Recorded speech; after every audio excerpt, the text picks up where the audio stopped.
The machine is set up as a 4-thread overlock. We're going to convert it into a 2-thread overlock using the spreader. The spreader is used on the upper looper to stop that working, so we're going to use the left needle and the lower looper.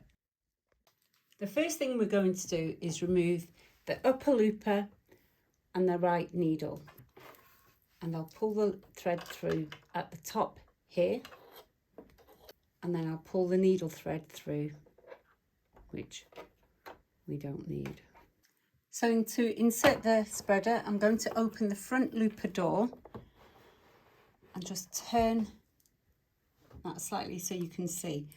I'm going to insert the spreader so that this point here goes into the back of the upper looper eye. I've made sure that the needles are at the highest point so that I've got access, easy access to that looper eye.